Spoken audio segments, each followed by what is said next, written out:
नमस्ते दोस्तों। आज हम लोग यूजीसी नेट के सातवें सातवें यूनिट कहानी हिंदी कहानी के सिलेबस सॉल्व करेंगे। पहले हैं माधवराव सप्रे। इनका जन्म 1871 ईस्वी में हुआ था। इनकी रचना है एक टोकरी भर मिट्टी। 1901 ईस्वी में यह छत्तीसगढ़ पत्रिका में छपी थी। देवी प्रसाद वर्मा आदि द्वारा प्रथम कहानी मानी गई है। माधवराव सप्रे की कहानी एक टोकरी भर मिट्टी को पहली कहानी के रूप में माना गया है। दूसरे लेखक हैं प्रेमचंद। इनका जन्म हुआ है 1880 ईस्वी में। इनकी दो रचनाएं लगी हुई हैं।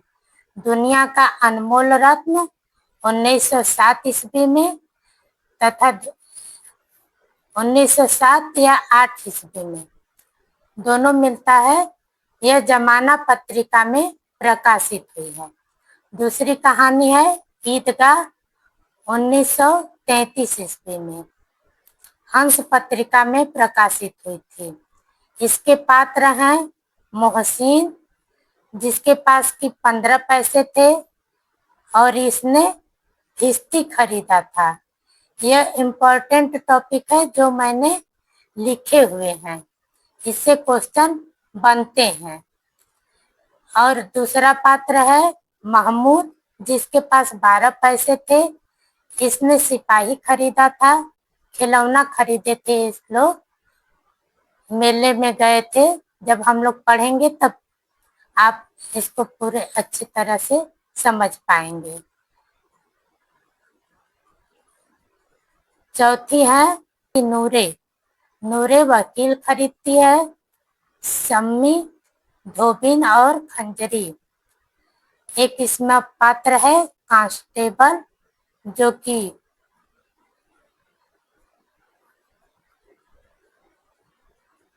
12 रुपया वेतन पाता था और घर 50 रुपया भेजता था।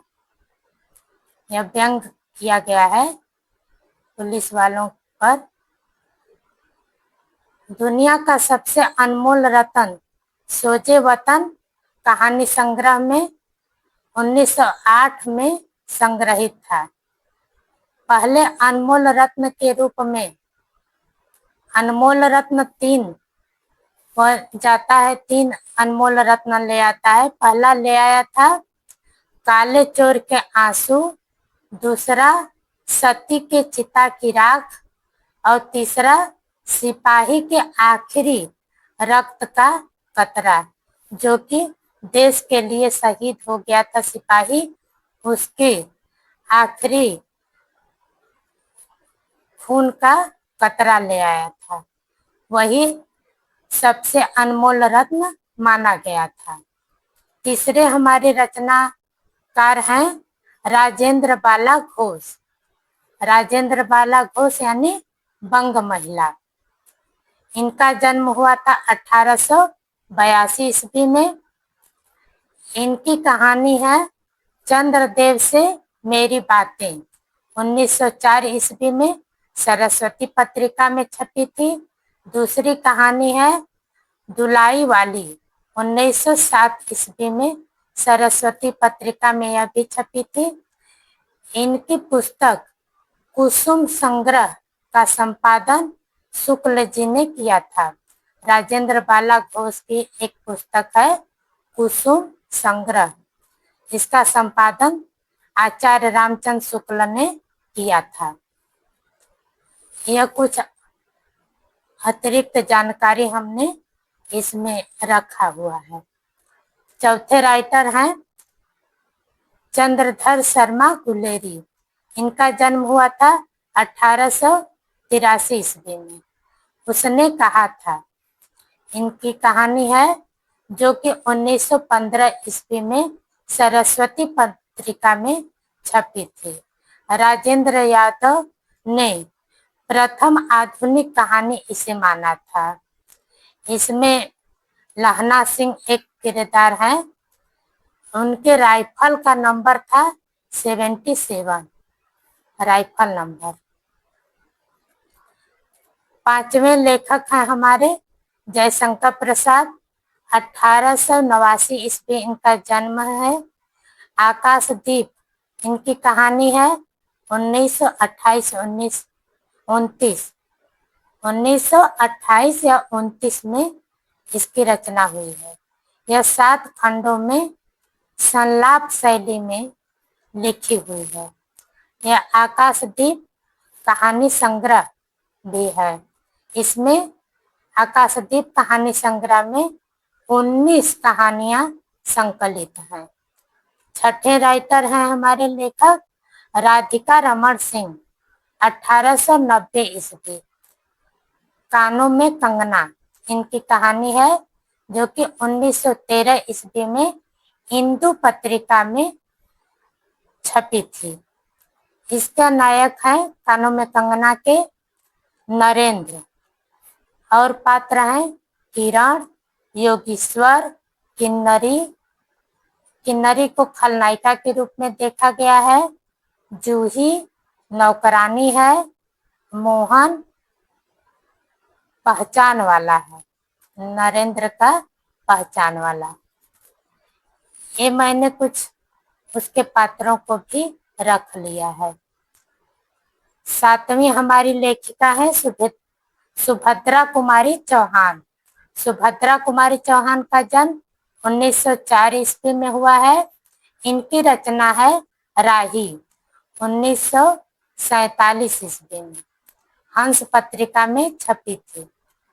सीधे साधे चित्र अंतिम कहानी संग्रह है इनकी, इसी में यह छपी थी। इसमें 12 कहानियां थी। सीधे साधे चित्र कहानी संग्रह में 12 कहानियां थी, जिसमें से राही भी एक कहानी है। 8वें लेखक हैं जैनेन्द्र कुमार। इनका जन्म 1905 ईस्वी में। इनकी कहानी है अपना अपना भाग 1929 ईस्वी, कहीं कहीं 31 भी मिलता है। यह वातायन कहानी संग्रह में संकलित है। वातायन कहानी संग्रह में 13 कहानियां संकलित हैं। 9वें हैं यज्ञेंद्र। 9वें कहानीकार हैं अज्ञेय। 1911 ईस्वी में उनका जन्म हुआ है। गैंग्रीन, जिसका कि दूसरा नाम रोज है, यह 1934 ईस्वी में लिखा गया है। यह भी पथगा कहानी संग्रह में संकलित है। इस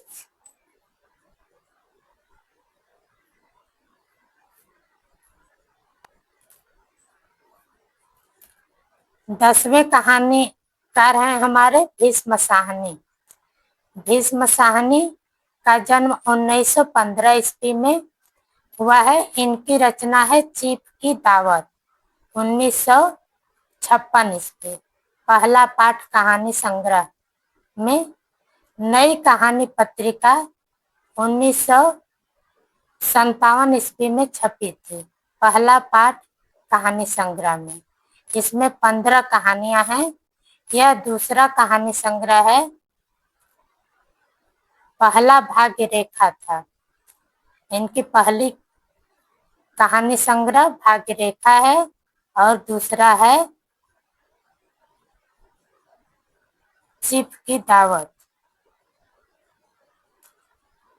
दूसरी कहानी इनकी लगी हुई है हमारे यूजीसी नेट में, अमृतसर आ गया। यह पटरिया 1973, पटरिया एक कहानी संग्रह का नाम है, इसमें छपी थी। इसमें 14 कहानियां हैं। पटरिया कहानी संग्रह में 14 कहानियां हैं। 11वें कवि हैं लेखक हमारे फणीश्वर नाथ रेणु। 1921 में इनका जन्म हुआ था। इनके दो कहानी है। पहला है मारे गए गुलफाम उर्फ तीसरी कसम। यह ठुमरी कहानी संग्रह में संकलित है 1959 ईस्वी में, 1959।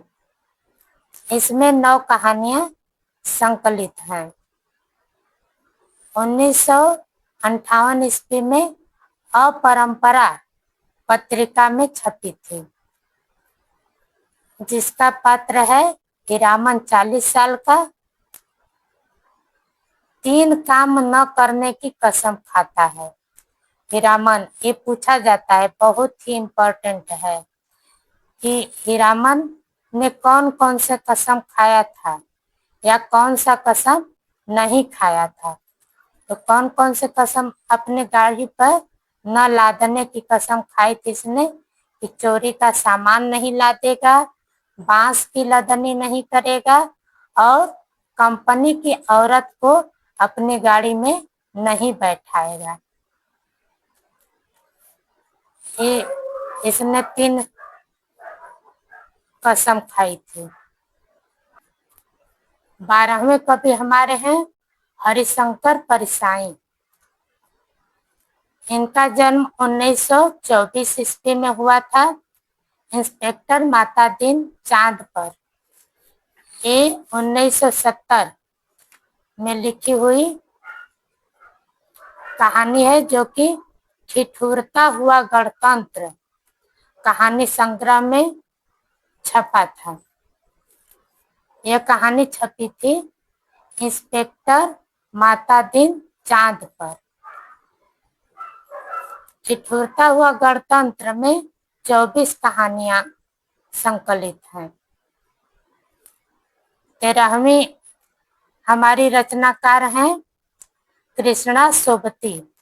1925 ईस्वी में इनका जन्म हुआ था। इनकी रचना है सिक्का बदल गया।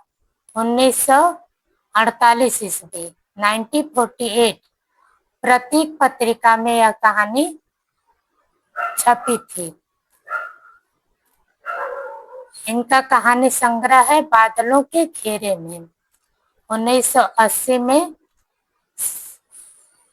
बादलों के घेरे में कहानी संग्रह में 24 कहानियां संकलित थी, जिसमें से एक है सिक्का बदल गया। इसमें भारत पाक विभाजन के कारण विस्थापन के दर्द की कहानी कही गई है। 14वें लेखिका है हमारी निर्मल वर्मा। निर्मल वर्मा है 1929 ईस्वी में इनका जन्म हुआ है। इनकी रचना है परिंदे। 1957 ईस्वी हंस पत्रिका में छपी थी इनकी कहानी। परिंदे कहानी हंस पत्रिका में छपी थी और परिंदे कहानी संग्रह भी है। यह 1960 ईस्वी में प्रकाशित हुई थी। इसमें 7 कहानियां संकलित हैं। 15वें लेखक हैं कमलेश्वर। कमलेश्वर का जन्म 1932 ईस्वी में हुआ था, 1932 में। इनकी रचना है राजा निर्वंशिया। 1957-58 ईस्वी पहला कहानी संग्रह, जिसमें कि 7 कहानियां हैं। राजा निर्वंशिया कहानी भी है और इनका पहला कहानी संग्रह भी है, जिसमें कि 7 कहानियां संकलित हैं। 16 शेखर जोशी। 16वें लेखक हैं हमारे शेखर जोशी। 1932 ईस्वी में इनका भी जन्म हुआ है। कोसी का घटवार इनका कहानी है। 1957 1957 में कल्पना पत्रिका में प्रकाशित हुई थी और 1958 में कोसी का घटवार कहानी संग्रह में 10 कहानियां संकलित हुई। 17वें हमारे लेखक हैं ज्ञान रंजन, जिनका जन्म 1936 ईस्वी में हुआ था। पिता पिता नामक कहानी 1965 में इन्होंने देश के इधर उधर 1968 1968 ईस्वी में यह कहानी संग्रह में प्रकाशित हुई थी। इसमें सुधीर पात्र है, पिता कहानी में सुधीर पात्र है और घनश्याम नगर का वर्णन है। ठीक है, 17 कहानी लेखक हैं और जिनकी की 21 कहानियां लगी हुई हैं हमारे यूजीसी नेट जेआरएफ के सिलेबस में। ठीक है, इनको हम लोग पढ़ेंगे। आज के लिए इतना ही, धन्यवाद।